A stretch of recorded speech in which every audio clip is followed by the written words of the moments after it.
रातिको ठिक 2 बजेको थियो। बाहिर चिसो हावा चलिरहेको थियो। सहर झिलिमिली बत्तीले उज्यालो थियो, तर मेरो कोठा अँध्यारो थियो। कामबाट फर्किएर म चुपचाप भैमा बसेकी थिएँ। शरीर थाकेको थियो, तर मन अझ धेरै थाकेको। त्यसै बेला मेरो नजर फेरि मेरो औँलामा भएको पुरानो सुनको औँठीमा पुग्यो। सानो, पुरानो, कतै कतै खिसकेको। सायद अरूका लागि त्यो केवल एउटा साधारण औँठी थियो, तर मेरो लागि त्यो मेरो संसार थियो, किनकि त्यो औँठीमा मेरी आमा हुनुहुन्थ्यो। मैले बिस्तारै औँठीलाई छोएँ। आँखा फेरि भरिए। आज पनि जब धेरै एक्लो महसुस हुन्छ, म यही औँठी समाएर आमासँग कुरा गर्छु, किनकि संसारले मलाई धेरै कुरा दियो होला, तर आमा भन्ने शब्द फेरि कहिल्यै दिन सकिन। म केवल 6 वर्षकी थिएँ जब मैले पहिलो पटक आमा बिरामी हुनुहुन्छ भनेको महसुस भन्ने बुझेकी थिएँ। अरू बच्चाहरू खेल्थे, हाँस्थे, आफ्नो बालापन रमाइलोसँग बिताउँथे, तर मेरो बालापन अस्पताल, औषधि, डरभित्र बित्दै थियो। मेरी आमा म सानै हुँदादेखि नै बिरामी पर्नुहुन्थ्यो। उहाँको शरीर दिनदिनै कमजोर बन्दै गएको थियो, तर मेरो अगाडि आउँदा जहिले मुस्कुराउनुहुन्थ्यो। आमाहरू आफ्नो छोराछोरीलाई डराउन चाहँदैन। मलाई अहिले पनि याद छ, एक दिन घरमा धेरै हतार थियो। सबैको अनुहार डरले भरिएको थियो। मेरो दादा आमालाई उपचारको लागि भारत लैजाँदै हुनुहुन्थ्यो। म सानै थिएँ। मलाई पुरै कुरा बुझ्ने उमेर थिएन। म केवल आमाको कपडा समाएर रोएकी थिएँ। आमा नजानु न। उहाँले मेरो अनुहार समातेर निधार चुम्बन गर्नुभयो। म छिट्टै फर्कन्छु मेरी छोरी। त्यो बेला मलाई छिट्टै भनेको कति लामो समय हुन सक्छ भन्ने थाहा थिएन। आमा भारत जानुभयो। त्यसपछि घर धेरै सुनसान भयो। म राति आमाको ओछ्यानमा गएर सुत्थेँ। उहाँको गन्ध खोज्थेँ। कति पटक निदाउँदा पनि मलाई लाग्थ्यो आमा ढोकाबाट भित्र आउनुहुन्छ, तर ढोका खुल्दैनथ्यो। म दादाहरूसँग सोध्थेँ, आमा कहिले आउनुहुन्छ? उहाँहरू हाँस्ने प्रयास गर्दै भन्नुहुन्थ्यो, छिट्टै। तर त्यो छिट्टै भित्र कति डर लुकेको थियो, म धेरै पछि बुझेँ। 6 महिनापछि आमा नेपाल फर्कनुभयो।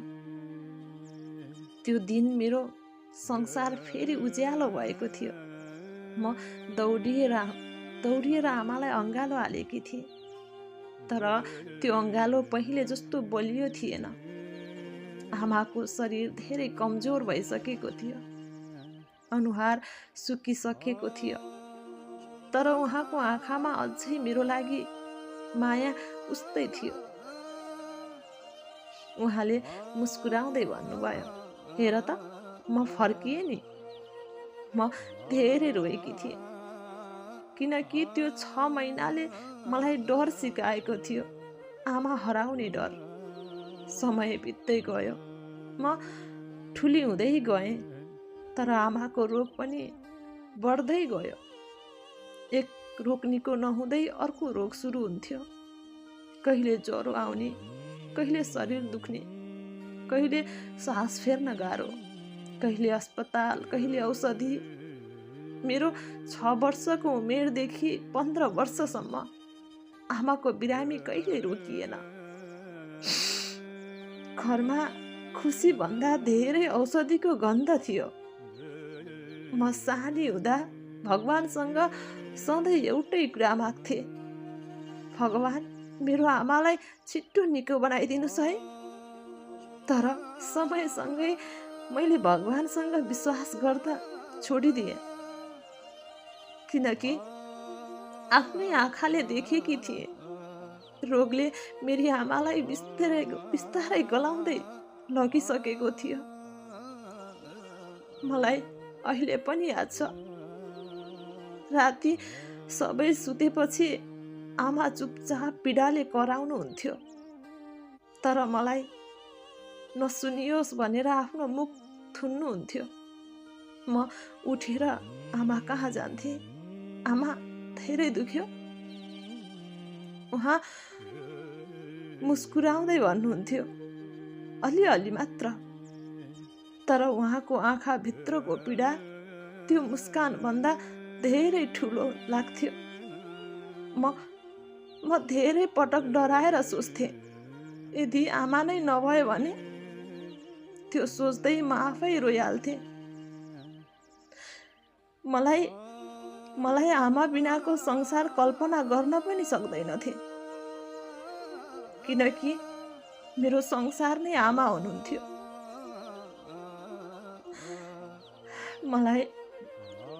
मलाई सानैदेखि आमाको नाकमा भएको सानो बुलाकी धेरै मन पर्थ्यो। म खेल्दै त्यसलाई समाउँथे, कहिलेकाहीँ खिचिदिन्थे। आमाले हाँस्दै भन्नुहुन्थ्यो, यो हरायो भने म रिसाउँछु है। त्यो बेला मलाई कहाँ थाहा थियो र, एक दिन त्यही बुलाकी मेरो जीवनको अन्तिम सहारा बन्ने छ भनेर। समयले आमालाई झन्झन कमजोर बनाउँदै लग्यो। उहाँको शरीर थाकिसकेको थियो, तर मेरो लागि बाँच्ने इच्छा अझै बाँकी थियो। एक दिन राति म आमाको काखमा टाउको राखेर रोएकी थिएँ। आमा, तपाईँ मलाई छोडेर जानुहुन्छ नि? उहाँ केही बेर चुप लाग्नुभयो। त्यसपछि मेरो कपाल सुमसुमाउँदै भन्नुभयो, यदि कुनै दिन म धेरै टाढा गएँ भने पनि त कहिले एक्लो हुने छैनस्। मेरो माया सधैँ तेरो साथमा हुनेछ। त्यो सुन्दा मेरो आँखा झन भरियो।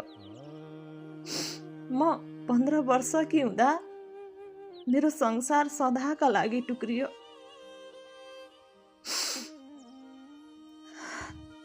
त्यो कालो रात मेरी आमा मलाई छोडेर सदाको लागि जानुभयो। त्यो दिन म भित्रैदेखि मरिसकेकी थिएँ। म आमाको शरीर समातेर चिच्याएर रोएकी थिएँ, आमा उठ्नुस् न, म अझै सानी छु। म तपाईँ बिना बाँच्न सक्दिनँ आमा, मलाई तपाईँ चाहिन्छ। म धेरै रोएकी थिएँ, तर मृत्यु धेरै निर्दयी हुँदो रहेछ। उसले मेरो संसार नै खोसेर लग्यो। जब अन्तिम संस्कारको लागि जब आमालाई अन्तिम पटक सजाउँदै थिए, मेरो नजर फेरि उहाँको नाकमा भएको त्यो सानो बुलाकीतिर गयो। म टुक्रिएर रोएँ, किनकि त्यो केवल गहना थिएन, त्यो मेरी आमाको अस्तित्व थियो। त्यसै बेला मैले मनमा नै निर्णय गरेँ, म आमाको केही सम्झना सधैँ आफूसँगै राख्नेछु। केही समयपछि मैले त्यो बुलाकी पगालेर एउटा सानो औँठी बनाएँ। धेरै महँगो थिएन, धेरै चम्किलो पनि थिएन, तर जब पहिलो पटक मैले त्यो औँठी आफ्नो औलामा लगाएँ, म धेरै रोएकी थिएँ। मलाई लाग्यो आमाले फेरि मेरो हात समात्नु भएको छ। त्यस दिनदेखि आजसम्म मैले त्यो औँठी कहिले खोलेकी छैन। आज त्यो औँठी पुरानो भइसकेको छ, कतै कतै खियाइसकेको पनि छ, तर त्यसलाई कहिल्यै फेर्नै मन छैन, किनकि अरूका लागि त्यो एउटा पुरानो औँठी होला, तर मेरो लागि त्यसमा मेरो प्राण छ। त्यो औँठी हराउनु भनेको फेरि एकपटक आमा हराउनु जस्तै हुनेछ। आज पनि जब धेरै एक्लो महसुस हुन्छ, जब जीवनले धेरै थकाउँछ, जब राति धेरै रुन मन लाग्छ, म चुपचाप त्यो औँठी समाएर रुन्छु।